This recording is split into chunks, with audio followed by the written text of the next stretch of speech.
This recording will include some text and commentary during the video, which will be divided into various parts due to the length of the video. Other than adding text and commentary, the video has not been edited and remains exactly as I recorded it on the day. This conversation was primarily between myself and a Muslim named Subboor Ahmed, an apologist from London IERA, Islamic Education and Research Academy, who came to Speaker's Corner to challenge me because, quoting his words, which you will hear later in the video, "You come and you try to confuse people with your nonsense." So from the beginning, this interaction was not conducted in a friendly, open manner.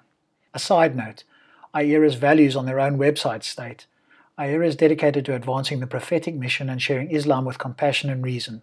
We aim to achieve this by adhering to and promoting the following universal values: love, community, tolerance, forbearance, fairness, and worship. And there is a link for you to check it for yourself. I will leave it to any fair-minded viewer if any of those values were adhered to in this interaction. Putting aside the nature of this interaction, several important topics came up which do need to be addressed, and I will do so during these videos, as I believe it will be valuable, especially to atheists, as I, with reference to other smarter people than me, offer additional thoughts on both the claims made and possible responses that could be offered in future interactions. So why not just release the video as you always do, Rob? A few reasons. 1. The spirit or lack thereof in which this interaction took place, which I believe says more about Subboor than myself, and I intend to point that out. 2. The length of the video at around 1 hour and 30 minutes, and the ease with which points can be missed. Shorter video segments allow more focus and easier commentary. 3. More importantly, the number and nature of the claims that came up. A good deal of information that was not available at the time of this interaction can now be examined in more detail in an effort to establish its veracity. 4. Most importantly, I want to know what is true or likely true, so if any of Subboor's claims fit that category, then I want to find out, no matter how potentially uncomfortable or unpleasant. I will pause the original video at certain points to clarify or correct errors that were made, either with text or video clips from others. I encourage you to pause the video and read the text, as I will only highlight the most important parts to keep the video a little shorter. Links with references to many of the text articles and videos can be found in the description. If you prefer to watch an uninterrupted version, there were a couple of Muslim channels that also recorded this interaction, and they will no doubt upload their version. This has been a fairly time-consuming endeavor to research and produce, and I want to thank those who offered their views and permitted me to use part of their videos as well. I trust some people will find it useful. There's something within the human being which is an innate feeling, an innate state that you're in. And that innate state that you're in, it drives you towards the Creator. So even if Islam as a religion did not exist and Christianity did not exist and we were in Europe 10,000 years ago, we would still have people worshipping God because of this innate disposition within them. Which is even why, if you look at the Soviet Union, which was, if you like, the biggest social experiment to try and impose atheism on a large scale. And what did it achieve? According to Pew, just a few months ago, they released some research showing that the vast majority of people still believe in God. In fact, it's increased after the collapse of the Berlin Wall. Let's assume he didn't mean the fall of the Berlin Wall, but the fall of the Soviet Union, because if he was referring to the Berlin Wall, here's what Pew stated in 2009 in their study titled "End of Communism Cheer, but Now with More Reservations." Chapter 11, Religiosity and the Role of Religion. Publics in most former communist countries generally express low levels of religious commitment. Majorities in the Czech Republic, Russia, Hungary, Bulgaria, and the former East Germany say they seldom or never attend religious services, and few say religion is very important in their lives, or that they pray at least once a day. Religious commitment is similarly low among Western Europeans. Only about a quarter of Germany, Italy, Spain, and somewhat fewer in France and Britain say religion is very important to them. What does Pew state regarding the collapse of the Soviet Union? Russians return to religion but not to church. Over the past 2 decades since the collapse of the Soviet Union, there has been an upsurge in affiliation with Orthodox Christianity in Russia. But for most Russians, the return to religion did not correspond to a return to church. This suggests that although many more Russians now freely identify with the Orthodox Church or other religious groups, they may not be more religiously observant than they were in the recent past. That was Pew 2014. If people choose a new label to identify themselves by but take little or no action in the direction of that belief, then this is not evidence of an innate state that drives people to a creator or the failure of atheism. Atheism is a single position on a single claim, which is the rejection of the theistic belief claim of a god, and therefore a disbelief in a god or gods. It is not a worldview, since an atheist could be a naturalist or an idealist and or have many other beliefs that inform their particular worldview. A molecular biologist's thoughts. Claim regarding people in the Soviet Union becoming more religious after its dissolution. Here is a study that explains why that might be the case, and the following summary from this link and the bar chart is insightful. Another experiment confirmed that one means of re-establishing control is to believe in the existence of an externally controlling God. The experiment tested levels of religious belief before and after a task, in which they asked people to remember past events that they had no control over. After the task, belief in God as a controlling entity increased. So religion is not something that you can get rid of by trying to impose atheism on people. Because it's just part of people's nature to worship God. No, it's not. Or they'll find something else to worship. Yeah, like Stalin and Lenin. They worship people, they worship Putin, they worship I think that's a different sort of worship. No, but it's the same thing. They'll put all their adoration and everything into that. Yeah, but there And is a difference. if that celebrity likes a particular brand of car, and they'll go and get a particular brand of car, which is why certain people sponsor football teams, because if, for example, Vodafone sponsor United or whatever, then whoever supports United is more inclined to go to buy Vodafone, because. So this is the same thing, same principle. I'll tell you why that's not true. Why what's If you not were true? brought up, if you were brought up in a headhunting society, you wouldn't think twice of going and chopping somebody's head off. There's no morality in that. Well, If you were brought up in that society, that's it. You were saying that morality is something that's absolute morality. If you were brought up in that society, you wouldn't think twice. Right. So You wouldn't think here's your problem. Here's your problem. You have to define what morality is. You've got to define. You were saying there's an absolute one, so You asked the question. You've got to Did you define ask the what question? absolute. You said is there an absolute morality, isn't there? You said that there is. Did you ask me that question? Did you ask the You question? said that there is. Did you So ask the question? supported the idea Did you ask of the your question? friend. But did you ask that question? Yes, I did what's ask your him belief, the though? question. Right. What's So your do belief you in understand it? your question? So how would you explain the fact that people want to turn towards God? This is a universal thing we have. By universal, I don't mean literally every single human being, but every single language pretty much has a word for God. Every society has some form of worship ritual. So from an atheistic perspective, how would you explain that human instinct? God means different things to different people. Because we didn't know any better. Some So people think God is a the man. lightning- The lightning came down, we went, oh, that's God. Do you not believe there's objective morality? So it's God of the gaps. Yeah, so there's a So- God there to explain things we don't know. God Sure. means different Now, things to different people. If that is the case, What are you then asking? Do you we not still believe have that there's people believing in objective God, morality? even after the Well, scientific objective, when you say revolution. it's subjective, And also, but that's the within belief your in God context of your- is not just what based you- how upon you were logic. brought up. So, for example, somebody may say there's lightning that took place, so I don't really understand how this phenomena works. Therefore, I posit a creator. And some people have done this, it's known as God of the gaps. But a lot of other people, they don't even go that far. They say, I believe in God because it just feels right. They don't use inference or logic. It's just something within them. So how would you explain that instinct, not inference? Why do you think it's an instinct? Well, there's a lot of evidence for that, actually. Psychologically, we know that vast... Sorry? Give me some. Well, there's some research that was done a few years ago on Japanese school children, which showed that there's a tendency of children to basically incline towards theism. And there's a book published... What's it called? There's a book published by Oxford University called Why Would Anyone Believe in God? It's by Professor Justin Barrett of Oxford. And what he basically does is he, according to studies, says there's a natural inclination for people to believe in God. So what does Professor A.C. Grayling have to say about Barrett? In his article, Children of God, quote, "But Barrett and his friends infer from the first half of these unexceptional facts that children are hardwired to believe in a supreme being. Not only does this ignore the evidence from developmental psychology about the second stage of cognitive maturation, but is in itself a very big and obviously hopeful jump indeed. Moreover, it ignores the fact that large tracts of humankind, the Chinese for a numerous example, have no beliefs in a supreme being, innate or learned. Barrett and his friends say that children are hardwired to believe that nature is designed. This Barrett infers apparently by asking small children questions as, why is the stone pointed?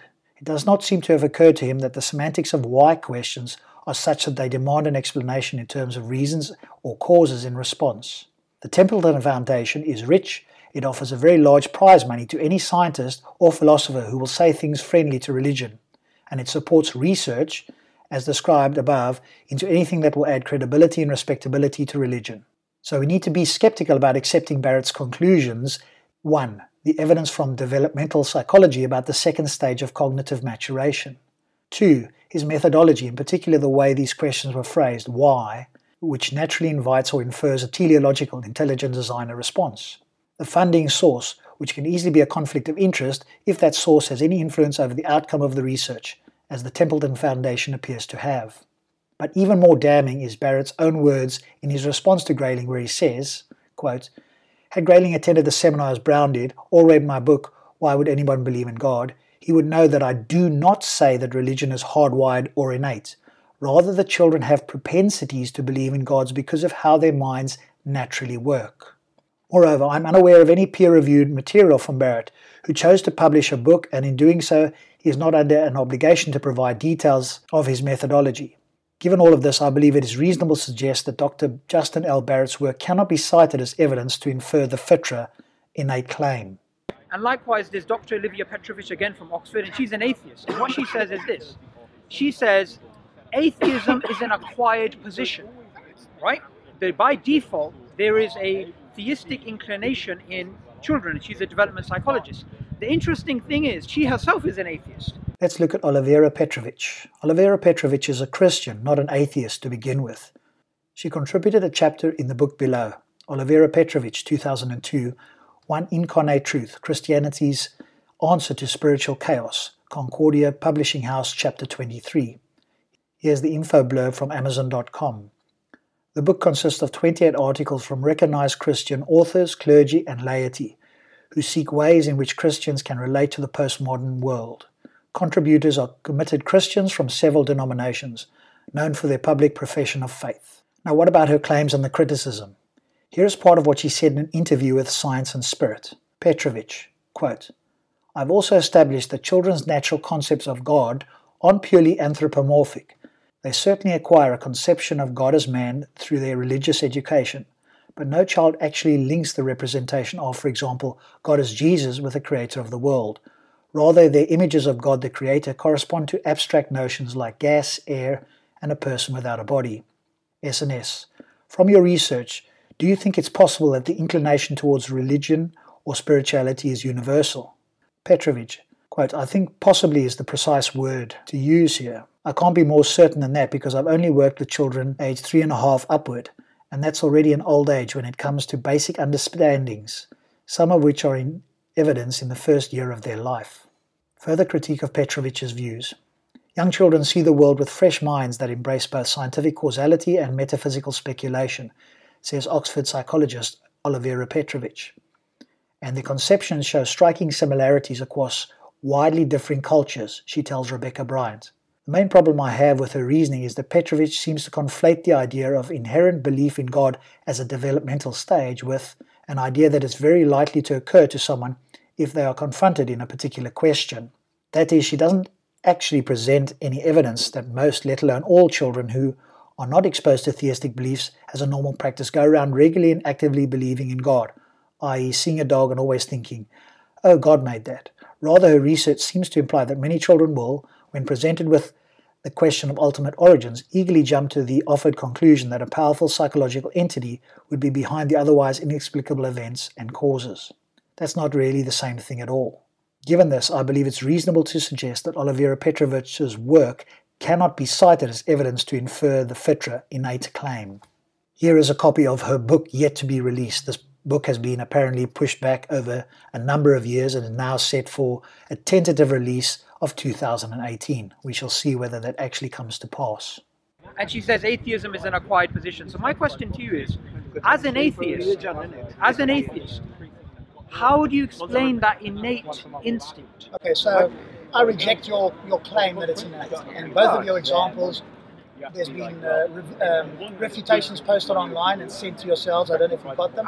on both of those. Sent to Olivera, etc. Sure. On this from Essence of Thought and others. Sure. So the claims are not what you claim, that they have an innate disposition to theism. What they have got is an innate disposition to believe in the supernatural and the superhuman. Okay, that's very fine. different. Okay, But so then wait. you make an inference that it's a supernatural being. That's not Sure, the case. sure, but when we're here to have a discussion, it's very easy to throw out authorities and say Essence of Thought refuted you or whatever. Essence of Thought, a YouTuber, has not only challenged these fitra claims about Barrett and Petrovich going back to 2014, but Subboor and Olivera are aware of this, and now I'll present a few clips showing this from EOT's videos with his permission to back up these claims. I encourage all of those interested to subscribe and watch more of his videos, link in the description. Below is a playlist with far more details. The Prophet, peace be upon him, said, "Every newborn child is born in a state of fitra. Then his parents make him a Jew, a Christian, or a Magian, just as an animal is born intact." Right? You know what's amazing here? Is that this was mentioned when? 1400 Over years ago. 1400 years ago. That is natural. Recently, individuals like Justin L Barrett from Oxford, right? Okay. And he studied children. Oxford University. Okay. Right? He studied children for over, I think, 10 years. He's published several books on this topic. What he said, Born Believers being one of them, what he's showing is that the belief in God is absolutely natural. Atheism is unnatural. To claim that God doesn't exist, this is unnatural. And he showed the example of children being left on a desert island, hypothetically speaking, and growing up themselves. They will naturally grow up believing in a creator. Now this is a scientific study, right? Is he the one who's written Why Would Anyone Believe in God? I think that's another book. Yeah, that's another book. You are so unlucky that it is me doing a video response to you. For the fact is, I've dealt with this before, and again, it was a religious individual, Christian, quote mining the hell out of Barrett to try and support his view. Here is a quote from Barrett from an article he wrote in response to atheist criticism. I've explained about how the child's mind commits equivocation when trying to figure out the world, and this leads to them making up stuff to fill the void. But even the quote displayed on your video disagrees with you. For one, it states that they acquire the mind, i.e., through external information. Then there's the fact that it does not say God, but rather supernatural agencies. How is supernatural agencies God? The previous video on Barrett will be linked down below, as well as the article from which the quote is taken. So for you to stop lying would be very much appreciated.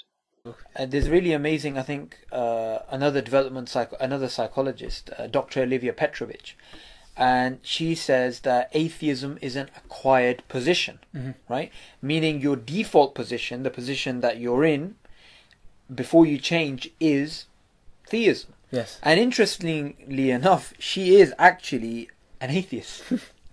And also we're going to put the link for her. All the references and the links they're all going to be in the description videos, box. yeah. And now it's time to go down the rabbit hole.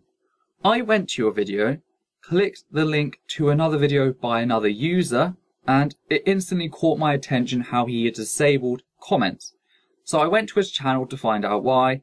He was Catholic, and that made my suspicions ramp up even further.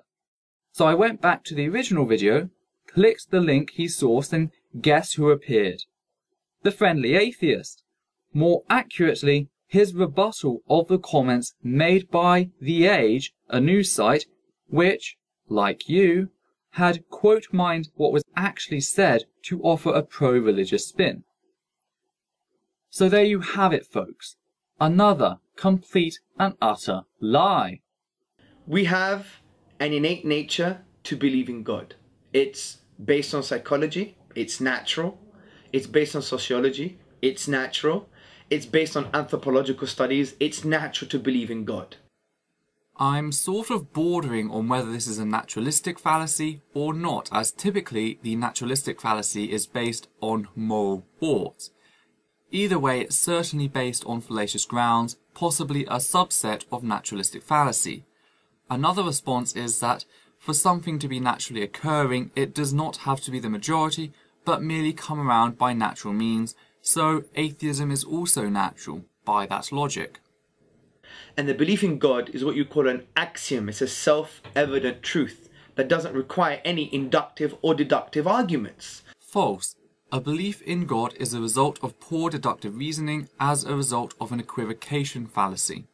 For example, if you took anyone on a desert island, they'll be able to conclude that God is actually a reality, the supernatural causal agency. The only way you could claim this is if you isolated people from society after performing a lobotomy to remove the calculative parts of their brain at birth to prevent poor deductive reasoning. Knowing both the Psychological and Sociological Board of Ethics, I'm going to take a guess that you do not have this study. And this is also called a basic belief or a properly basic belief. And some basic beliefs include that the real world is the real world, that this table is actually real. But we have no real evidence to prove that. It's an axiom, it's a basic belief. Because maybe my brain is on Mars and there's an alien with putting probes in my brain, making me think and feel what I'm feeling now and thinking now. The true axiom is a lack of belief in God, and let me explain why.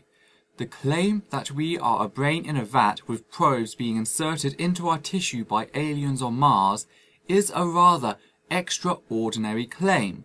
For one, it states that Martians exist. Similarly, your God hypothesis states that a supernatural sky wizard created the entire universe for a population currently restricted to less than a third of a fraction of a dot. And that's only from 6 billion kilometers away out of the entire cosmic space. This, therefore, makes your belief an assumption-burdened belief, which in effect makes it a weaker one than the godless alternative, and thus should be dropped until you can bring forward further evidence to remove some of the said assumptions. Think of ideas like hot air balloons, and each assumption like a weighted sandbag. Each one you add lowers your argument's performance. So the fitra, the fact that God is a basic belief that doesn't require any proof, is proven by psychology and by anthropology and by sociology. And listen to me very carefully. Please don't do this. Don't go there. You lied to the students of Surrey University about this and I dragged you out on it. But even then, I had already taken you and the rest of the people at London Dial Movement to town on this before. You have no excuse if you are about to go where I think you are about to go. All you did when responding to me pointing out your lies at Surrey was you went on a tangent about what people thought when they heard atheist, a Muslim. Only later did you create a half-rate response to me on the London Dial Movement, and it just failed on all accounts.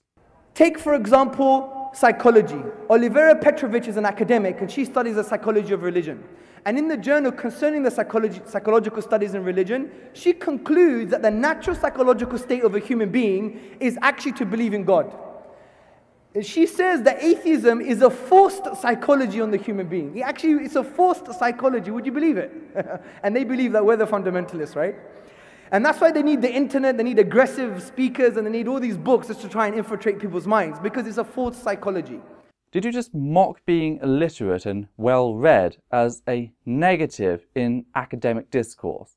Also, I searched your apparent quote on Google and turned up nothing. So I went to her department on the Oxford University website and searched for the term belief, God and religion under her name. The first returned 0 results. The second returned 1 result from 2002, which was merely a collection of 28 articles by clergymen, and the last returned a result which was on the difficulties of studying religion. I then did the same on the research page for her department. Nowhere did I find any published article around what you claim, and I invite anyone to check this out for themselves. Now, when I finally did manage to track down the emergence of this claim, it all went back to the article on the Age National, which reported apparent research given at the University of Western Sydney conference. This then linked to a further article with an apparent letter from Dr. Olivera Petrovich herself. Now, the first article linked was the one which stated atheism is definitely an acquired position, she said, which is somewhat similar to what you claimed in your video, merely throwing out the idea of indoctrination and fundamentalism. Now here's the clincher. The quote does exist in the extended article, but as you may notice, it only exists above the heading. Here is the email from Dr. Petrovich. She never in fact stated either what Hamza claims or what the Age National claims. In fact, the only time she mentions atheists or atheism is when referring to comments down below. All mentions below that are in the comment section. Please, if you do not believe me, then check yourselves. All the links are down below. The fact is that she doesn't really answer any of the objections to her talk. One notable objection being that the youngest child in said study was aged 4, too old to claim that children are not affected by cultural surroundings, whether they grow up in the East or the West, as yes, in a cosmopolitan society, you can't segregate Japan from religions such as Christianity. But what's more important is the definition of God offered by her. It merely means origin. Again, infants and young children have propensities to utilize fallacious reasoning. A great example of this is object non-permanence, the idea that infants below the age of 2 hold to, that when something moves out of sight, it no longer exists, it ceases to be. This is a belief they are born with. This is not an axiom. I mean, let's go back to what you asked the audience earlier. Whether you existed or not, it would still be here. Prove it. So yeah, you are placing your trust in the undeveloped reasoning of a 4 to 7-year-old child who holds the same fallacious notions of cause and effect held by your average Muslim and Christian apologist. Cause and effect only dictates existing matter and energy. It is the rule of existence, not formation. The child does not yet know this fact and has only experienced existing matter and energy, thus fallaciously applies this reasoning to the universe. They have also been affected by culture, and I know that they have been affected by culture to some degree due to the existence of the pariah tribe in the Amazon, a tribe which has no words or descriptors for gods or the supernatural. If belief in such were properly basic and universal, these people would not exist. So not only are you academically fraudulent, but falsifiably wrong. On top of this, there is the conflict of interest by Dr. Petrovich in that she accepted funding from the Templeton Foundation, a quasi-science New Age group who sets out not to test whether supernatural exists, but prove it for their own gains. However, the article did provide a title for an upcoming book, The Child's Theory of the World. Finally, I had a lead, so I took this and did further digging, and I found plenty of places selling the book. Yet they were all out of stock, and all of them lacked photos displaying the book's cover or what it looks like. They all appeared like this. However, I now had a publisher, so knowing that publishers kept records of their books on their websites, I went to the publishing website and nothing. As an extended measure, however, I searched forthcoming, and look at that, 2016. That's right, apparently there will be a book by the correct publisher, by the correct author, on the right topic in 2016.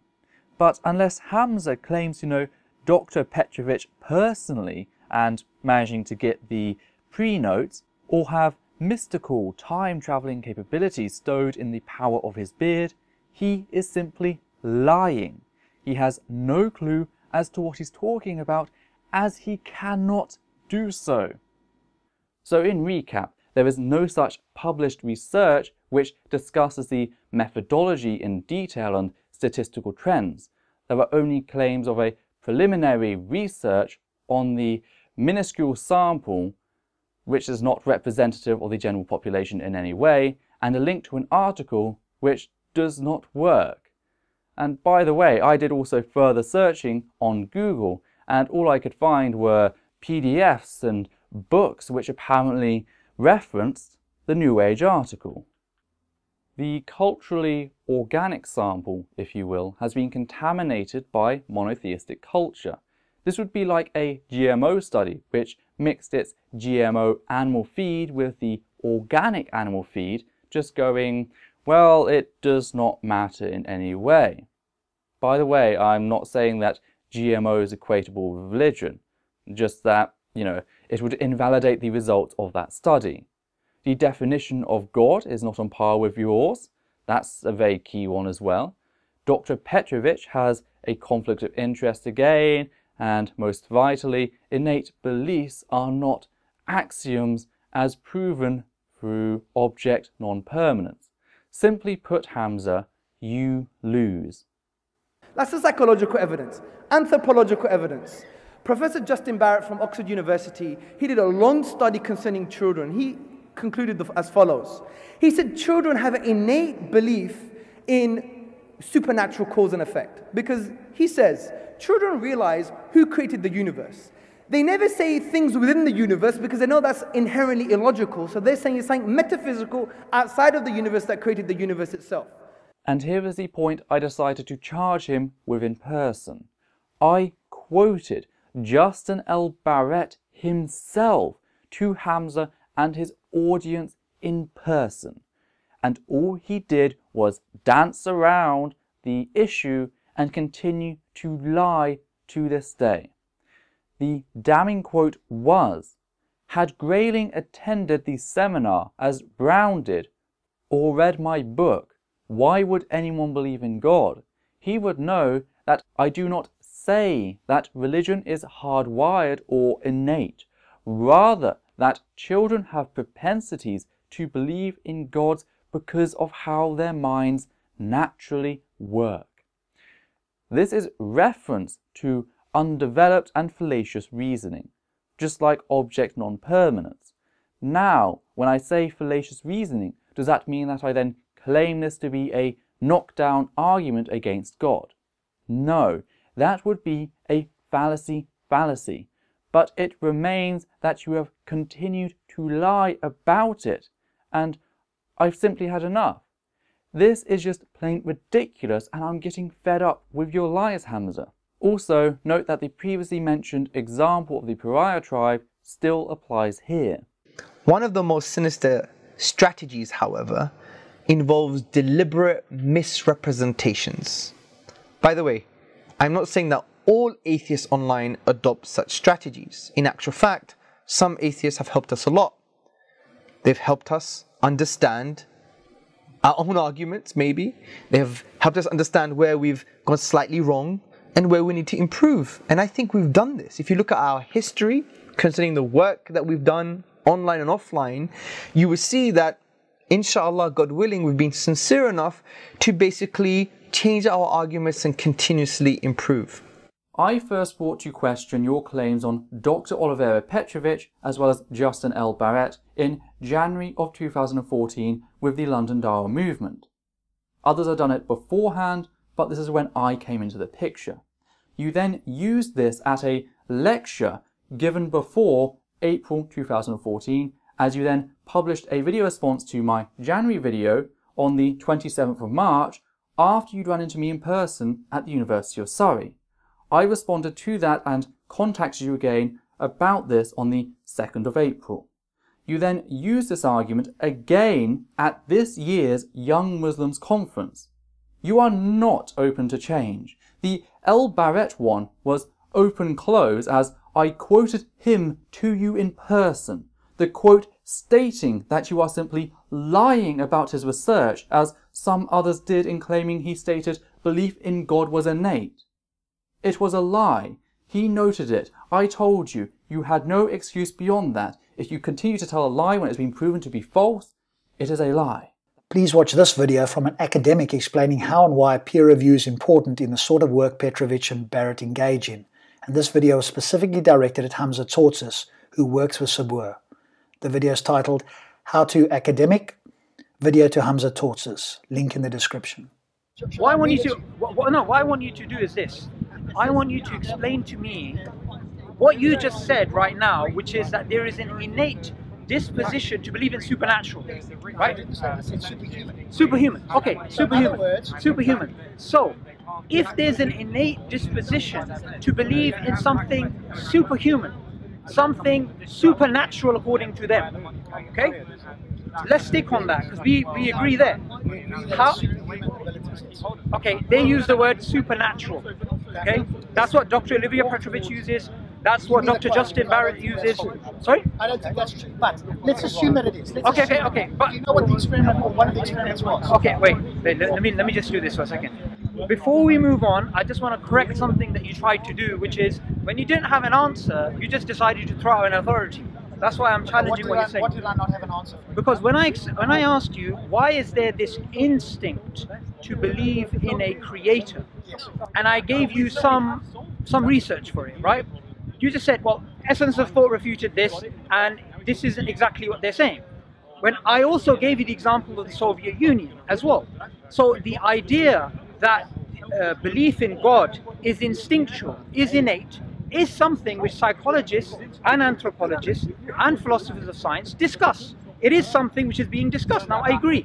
There are people who say it's nature. There are people who say it's nurture. There are people who say, what's the point of having nature and nurture? Maybe it's just there's a biological component of it. So what I'm asking you, rather than getting away from the topic, is, as a naturalist, which I'm assuming you are if you're an atheist, how do you explain the existence of the concept of God from a purely naturalistic point of view? How does natural selection gear for that? Okay, so you've gone off slightly from what you originally said.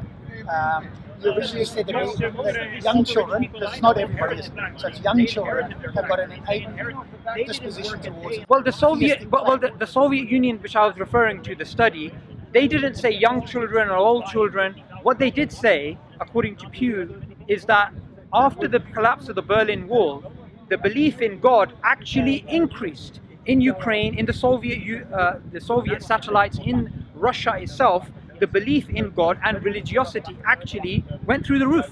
How are you tying that back to us having an innate disposition towards God? Because people are turning back to God. Yeah, so how is that fundamental? How's that a foundation for the people are born with this disposition? Just so that we don't talk past each other, let's agree on some basics. Do you agree there are people in the world, the vast majority of the people in the world believe in God? Okay, let's just agree with that. Okay, explain that from an evolutionary perspective. As I said, because we didn't know any better, so it's our ignorance. We went, oh well, we don't know what it is, there must be something out there. God has evolved, there's millions of gods, there's different ones, they've evolved over time. And today we have generally the Abrahamic religions, which is like a single God. Okay, so I asked you to explain that in terms of natural selection, but you haven't explained that. Why would I explain it in terms of natural selection? Because as an atheist, that's all you have. Your claim was that we have an innate disposition towards God. And I asked you, give me some evidence. Well, the evidence is the vast majority of people believe in God. Can the vast majority of people be wrong? Yes. Okay, so that throws that argument. You're forgetting something. You're misrepresenting my argument. I'm not saying the vast majority of people believe in God, therefore belief in God is correct. I'm saying the vast majority of people believe in God. So from an atheistic perspective, how do you explain that? I've just told you, if the vast majority of people didn't believe in God, would that make God not exist? Or would it be innate if the vast majority didn't believe in God? Because you seem to be claiming, like an ad populum fallacy, which is because lots of people believe something, I need to explain why lots of people believe it. Okay, wait, hang on. That's not a fallacy, and you're just throwing out that fallacy without actually understanding it. Scientists, what they do is they take a popular phenomena and they try to explain it. That's what evolutionary psychology is about, correct? Right? So what's wrong with me saying the same question which Steven Pinker or somebody else would say? Why does religion exist? That's essentially what I'm asking you as an atheist. Do you want me to repeat it again? Well, I'm saying your explanation is not in line with your worldview. Why not? Because your worldview is a naturalistic worldview, correct? So you have to explain everything naturalistically, correct? So can you explain that naturalistically? How does it give us survival value to believe in God? How does it make sense that this concept? I'm not an evolutionary biologist or an evolutionary psychologist, so if you want to ask me the specifics, all I can tell you is... But you believe in that, right? I believe in what? You believe that we evolved. Yes. That we evolved by natural selection. You believe that, okay? So since you believe that, why don't you give me an explanation on why you believe that? I'm not an evolutionary psychologist, and I would be very surprised if anyone who is not an expert in these fields could give a naturalistic account. What is evolutionary psychology? It is the study of psychological evolution, which is to say the manner in which the functional characteristics of individuals in a population of organisms have responded to selection across multiple generations during the history of that population. Given that philosophical debates are currently in the early stages, as are the naturalistic theories, and the chief philosophical stakes themselves have not yet entirely come into focus. Contemporary naturalistic explanations of religious belief come in three types. 1. Cognitive explanations. 2. Evolutionary explanations. 3. Co-evolutionary explanations. There's something for you to read there, and the paper is at the bottom there. Naturalistic Explanation for Religious Belief, Aki Visala, David Leech, 2011. Why do I give you an No, why don't you give me an explanation in line with your worldview of where that belief came from? Which belief? Okay, let's just go on some basics here. Moving off to evolution. Your original claim to me was we have an innate nature to believe in God. And what did I say? Some studies, and what did I say? And I rejected that. And I said those studies do not. Okay. Do you know what we'll do for the sake of argument? We'll throw those studies out. We'll agree on something that I don't think you'll disagree with, which is the vast majority of people believe in God. Okay. So now we have a popular phenomena which we need to explain. Sure. Okay. Now, from an atheistic perspective, that there's no God and natural selection explains human evolution, right? How do you explain the fact that people believe in God? That was my question. Yes, and I said to you, because people are ignorant, they don't know any better, and they, what's the word? They Look, look at things in the world and go, I don't understand. You're referring to God of the gaps. Yes. I'm asking you to give an explanation in terms of your worldview. Have I not just given it to you? No, you haven't. Okay. Well, so you've actually, give me a clue as to what you're looking for. Okay, what I'm looking for is this. If I was an atheist, what I would say is, well, I have to explain this using naturalism. So if I have to explain this using naturalism, I have to explain a belief in God in terms of survival and reproductive value, which is what Richard Dawkins tries to do, which is what Steven Pinker tries to do, which is what I would expect an atheist to do, rather than speak about God of the gaps. That's totally irrelevant. So you want me to give you information on evolutionary biology or evolutionary psychology? No, I want you to give me information which is in line with your worldview, because you believe that worldview to be correct. Sure. An intelligent and interested viewer sent me the following. Innate Fitra. The general idea that prevalence and persistence of theism deserves a naturalistic explanation is fair. However, Subboor must be aware that there are plenty of explanations that do put it in terms of selective pressures and Darwinian fitness. This is why I think he isn't suggesting that natural selection cannot explain it. He is more likely inviting the atheist to either display their ignorance by not possessing an explanation, or to display their ignorance by providing an explanation that is not accompanied with a comprehensive falsification test, or a method to rule out the alternatives to natural selection. As for what those adaptive explanations for theism might be, you don't have to look much further than the studies already referenced by Subboor. L Barrett explains a receptiveness to teleological thinking in terms of a naturally selected, hypersensitive agency detection device. He refers to other studies which, in a similar vein, speak of promiscuous theology. Children naturally find it easy to believe that agency and purpose is everywhere in the world, in the same way that they find it easy to believe that naturally weathered rocks are jagged so animals can scratch themselves. Subboor is not arguing ad populum by pointing out the prevalence of theism. He is actually being quite coy about his argument. It barely deserves to be called an argument. When clarifying what his argument is, it turns out to be a question, how do you explain it? It is not a claim that no naturalistic Darwinian is possible, but a challenge to explain it, and later the suggestion that, quote, if I were an atheist, I would have to explain this in terms of naturalism. So if I have to explain this in terms of naturalism, I have to explain it in terms of survival and reproductive value. Which is wrong, An atheist firstly does not have to explain anything at all. If Subboor has an argument concluding that naturalism cannot explain the prevalence of theism, then he is welcome to present it. It is secondly not true that if naturalistic explanation were to be offered, it would have to be in terms of survival and reproductive value, although some of Subboor's sources probably do make that claim. Not even Darwin thought that natural selection was the only evolutionary option. Neither are evolutionary explanations the only naturalistic option. Here is a molecular biologist's thoughts. Claims that humans have natural tendency to believe in God superhuman. The conclusions theists draw from these studies are false, and the naturalistic reasons for this theory are well documented. Mother Jones, 7 Evolutionary Reasons Why People Deny Evolution. Please read that link. It will go through the details of those 7 evolutionary reasons.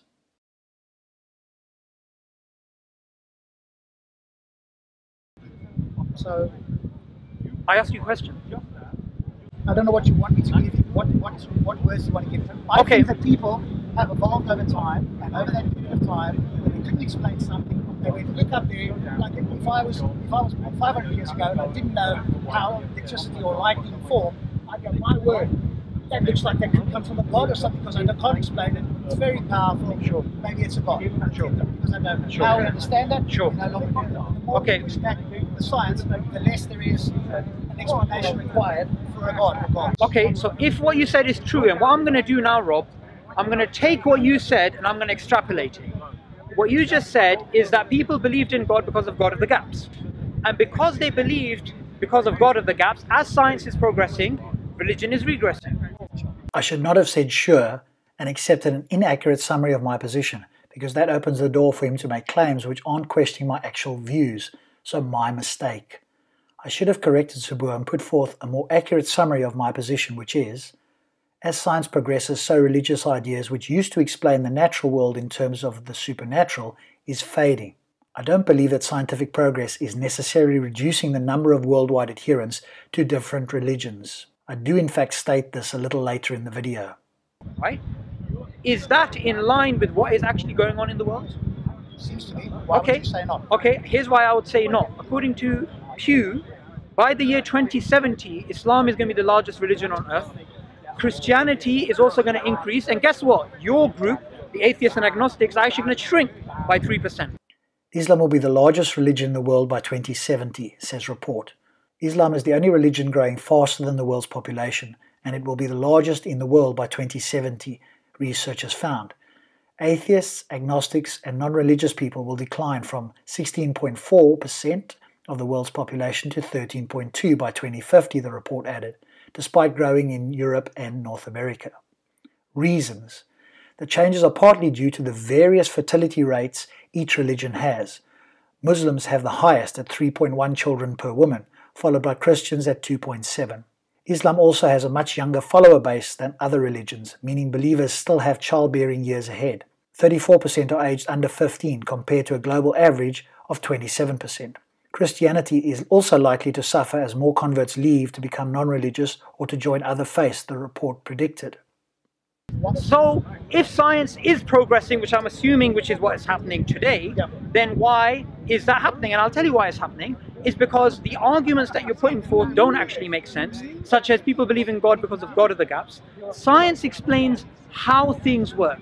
God is an explanation of why things exist. Subboor says, quote, so if science is progressing, which is what I'm assuming is happening today, then why is that happening?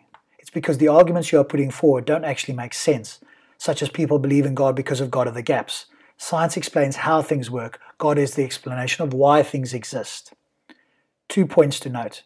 1. He assumes science is progressing, and if by science he agrees that this is the systematic enterprise that builds and organizes knowledge in the form of testable explanations and predictions about the universe, then this is not an assumption but a fact. So the fact that science is progressing is because the arguments you are putting forward don't actually make sense, such as people believing in a God because of God of the gaps. This is a non sequitur and obviously doesn't follow, so I will be charitable and assume he misspoke, although he was not charitable when I gave a basic explanation of evolution later in the video. 2. God is the explanation of why things exist. This assumes there is both a why as well as a God, but the why and the God need to be demonstrated, not just assumed or asserted. If someone with no evidence and who didn't know you came up and asked you, "Why did you beat your family member?" What would be your response? One of puzzlement or indignation, possibly? The question assumes you did in fact beat someone and asks you for a justification, which we immediately notice is problematic. I would suggest that it's incorrect to ask why, presuming God, without first justifying the need to even ask why. Then on top of that, also asserting that it is in fact a God, or more specifically, your God. So it's a category mistake, which atheists have been doing for a very long time, and the whole God Delusion book is about that category mistake, and even other evolutionary thinkers like Michael Ruse. He says, I find this embarrassing, and he's an atheist. He says, I find the God Delusion embarrassing. We need to be skeptical about accepting anything Michael Ruse has to say or is quoted as saying about new atheism, since he seems to have a history of attacking it to the delight of theists. What is important is not only what someone says, but do they have good reasons or evidence for saying it. Please read those articles there. Michael Ruse disses new atheism again, whines about his mistreatment and makes mistakes. And Gary Gutting interviews Michael Ruse and asks him why he coddles religion. To say that all of theism is based upon the fallacy of God of the gaps, that line of thinking does not make sense. So I want you to give a justification for your worldview based upon your worldview. I don't know what else you want me to say. You keep asking the same questions. I keep giving you the same answer. Well, you haven't given me an answer. You're rejecting my God of your words, not mine. God of the gaps. I think people were ignorant. No, wait. We moved on beyond that. You made another claim which I challenged. Your claim was, as science is progressing, religion should regress. Correct. Right? Your claim is no, it's not. Well, not me. According to Pew, by the year 2070, why is that happening? Islam... Okay, go on. Why is that happening? You tell me. Your explanation is what? Well, I'm happy to move on to why that's happening, but I want you to concede that you don't have an answer, and the claim that you made is actually false, which is as science is progressing, religion is regressing. No. I'm happy to move on, but as long as you admit you're wrong. Okay, so and your reason for suggesting that science is progressing and religion is regressing, your reason is because more people believe. More people are becoming theistic. Is that your reason? Okay, what you've actually said there is a truism, right? Roses are roses. Of course there's an increase because people are believing. If they weren't believing, it wouldn't be an increase. Correct, and the reason you say that is happening is because I never said a reason. I just challenged your challenged your fallacious thinking that increase in the scientific worldview will actually decrease the belief in God, but it doesn't. Here is a molecular biologist's thoughts. Claim that Islam will be the biggest religion by 2070. The evidence against this claim is most damning. The Pew study in question considers fertility, age distribution, and switching religion. On the basis of switching religions, they project that by 2070, atheists will have a net gain of 61 million, while Muslims will only have plus 3 billion. Only through birth rates will Muslims become a majority by 2070. So your argument that with advances in science, more people will naturally become irreligious holds, at least according to the Pew study Subboor cited. And there is the link. And here we can see the cumulative change due to religion switching from 2010 to 2050 projected. And you can see the top there is the unaffiliated with a net positive change of plus 61 million, followed by Muslims with a net positive change of plus 3 million. And if we look at the bottom, Christians have a projected net loss of at least minus 66 million. I'm saying that I'm talking about the knowledge, not necessarily that people will believe or not believe. So I'm talking about scientific knowledge, yes? That doesn't necessarily translate that everybody... Okay, so what's your claim about scientific knowledge? That it gets people to disbelieve it? And it's growing. Would you agree with that, or would you say no? No one disagrees with that improving. But your claim was, it's growing and religion is going down. Apparently science is going to make us stop believing. So you're basically claiming that the more we discover about science, the less we're going to believe in God. Correct. Okay, but that hasn't happened. Yeah, that's the point. And the other thing is, the scientific method came together. It was actually made by a Muslim, Hassan ibn Haytham, approximately 1,000 years ago. He was a Quranic scholar, and he was the first scientist, according to even secular historians like David C. Lindbergh, right? So, no, that goes totally against your claim, because if what you're saying is correct, then an atheist should have come up with the scientific method, not the Muslim. The history of the scientific method can be traced back as far as 1600 BCE, Edwin Smith Papyrus, which used examination, diagnosis, treatment, and prognosis to the treatment of disease, which displays strong parallels to the basic empirical method of science. It is true that the Arab physicist Ibn al-Haytham used experimentation. He combined observations, experiments, and rational arguments to support his intromission theory of vision, in which rays of light are emitted from objects rather than from our eyes. The main claim by Subboor is, quote, "That goes totally against your claim, because if what you are saying is correct, then an atheist should have come up with a scientific method, not a Muslim," unquote. This is problematic because most ancient people identified as religious, so it's very likely a religious person would come up with a modern scientific method. But in order to come up with this method, they would have to be acting like an atheist scientist. Otherwise, a religious person could simply say, "God did that, and we don't need any further explanation." And atheists haven't done much, frankly. You're trying to separate Oh, you science mean haven't and sent us to the moon, haven't done every technological advancement on the Okay, planet? wait. Let me tell you, right? That's actually totally false because of two reasons, right? Number one, we went to the moon based upon Newtonian mechanics. Guess what? Isaac Newton was not an atheist. He was a devout Christian, and the greatest thing that he believed he achieved in his life was to die a virgin, right? He was not an atheist. Are you kidding? Two. Secondly, the scientific method, its product is space exploration. So if we went to the moon, that's based upon science, and the first scientist was a Muslim. So atheists did not lead us to actually go to the moon. Okay, so you've made an awful fallacy. You've said because Newton was a Christian, therefore Christianity is true, or Christianity is the basis, or something about Christianity and science. Okay. Subboor says, quote, "Number one, we went to the moon based on Newtonian mechanics. Guess what? Isaac Newton was not an atheist, he was a devout Christian.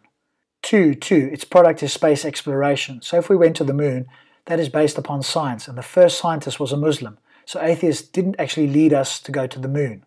What he's inferring, but not actually saying, is that since Newton believed in a Christian God, and he developed Newtonian mechanics, which is used in space exploration, and the first scientist was a Muslim, this is completely irrelevant to the point, but sounds good if he quickly slips it in.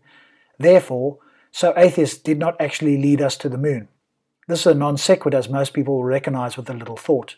Newton was an unorthodox Christian. Although born into an Anglican family, by his 30s Newton held a Christian faith that, had it been made public, would not have been considered orthodox by mainstream Christianity. In recent times, he's been described as a heretic. Whether he was a Christian or a Muslim or an atheist is irrelevant and separate from his ability to formulate Newtonian mechanics, unless someone can demonstrate a causal link between the belief in God and the formation of Newtonian mechanics, otherwise known as classical mechanics, which describe the motion of bodies under the influence of a system of forces. I would safely maintain that he discovered this while essentially acting as an atheist scientist, as all good scientists do when they're actually performing science. No credible scientist invokes the Bible or the Quran to explain anything, and any religious inspiration or other claimed effects are just that, merely claims. This just goes to show that even one of the greatest minds in history was able to partition his mind, not in a good way, between rigorous scientific inquiry and pious supernatural belief. This is a cognitive bug, not a feature, and should not be celebrated. So every scientist is acting like an atheist when they do science, and all the discoveries and advancements are due to very smart people exploring the natural world and discovering its secrets without any supernatural help. Anyone watching, did I say that? Did I say that? No? Okay, Did I say that? Anybody else put up their hand? Do you want to speak to me, or do you want to have an audience participation? Muslim independence. I'm just really You baffled. told me that because Newton discovered the laws, what? He wasn't an atheist. No. So what? Your claim was we went to the moon. We went to the moon. Irrelevant. Wait. Why I want you to do is this. Take a step back. Think about it. What have atheists actually done? They keep talking about science, you know, woo, we're all about science. But what have you guys actually done? That's what I want to know. Here's an interesting article that recently was published. Intelligent people can overcome the instinct of religion, experts claim. From Stephen Hawking to Alan Turing, many of the most intelligent people in the world are atheists. In the hope of understanding the link between intelligence and religion, researchers have created a model based on historical evidence and a recent survey. The findings suggest that religion should be considered an instinct, with intelligence the ability to rise above one's instinct. All the technological advancements. Go ahead. Go ahead. Okay, so tell me this, okay? If atheists are the people who we should be looking up to, and they are supposed to be holding up science as a banner, why didn't they come up with it? Why were the founding fathers of the fields of physics, chemistry, biology, psychology, sociology, anthropology, theists. Because that was Why? No, wait, let me finish. Yes, then I'll ask you a question. Now, in the 20th century, when we've made so much progress, you guys have decided to come out of your caves and say, well, this is all due to us. And I'm kind of like, that's rich. That's really rich. Where were you for the last 1,000 years? We were all theists, or we were all hiding from theists, weren't we? Well, okay, we agree you guys were in the caves, right? But while you were in the cave, why couldn't you come up with a scientific method? Yeah, stop shouting. Stop shouting. No, because no. Because this is an audience play for you. Just stop shouting. Wait. All I'm here to do. No, shall I tell you why I'm speaking to you like this? Because you come to Speaker's Corner, and I've seen this a lot. I've even seen your videos. You come and you try and confuse people with your nonsense. So I decided today, I'm going to walk up to you. And I'm going to get you to speak about your worldview on your own platform, and let's see if you actually know what you're talking about. So if you want me to speak a bit more calmly, I'm going to speak like a Quaker from now on. Good day, sir. Go ahead. So here we have Subboor's agenda. According to him, I come to Speaker's Corner to confuse people, which is a serious charge and requires serious evidence. Essentially, this is a claim that I am dishonest. I should have demanded evidence and ended the interaction here, but I didn't. My mistake. So here is an open challenge to anybody, including Subboor, to find a video or any evidence that I come to Speaker's Corner to intentionally confuse people. I may be confused on a particular topic, but I do not come to confuse people, quite the opposite. I see clarity and good reasons or evidence for what people believe. If you find evidence of me intentionally confusing people, let me know and I will examine it, and if it is true, I will publicly apologize. If none is forthcoming, I would like a public apology from Subboor, which is unlikely. I would also hope that any honest Muslim who knows my approach would rebuke Subboor. I come to Speaker's Corner to ask people what they believe and why. I also come to challenge what I believe are bad ideas and have my ideas challenged in open and honest dialogue. The fact that I may be ignorant on a specific topic, as we all are on some topics, says nothing about other atheists, many of whom are more knowledgeable than myself, or whether the topic has good answers or not. The antidote to ignorance on any topic is education, which is what I attempt to do in part of my spare time.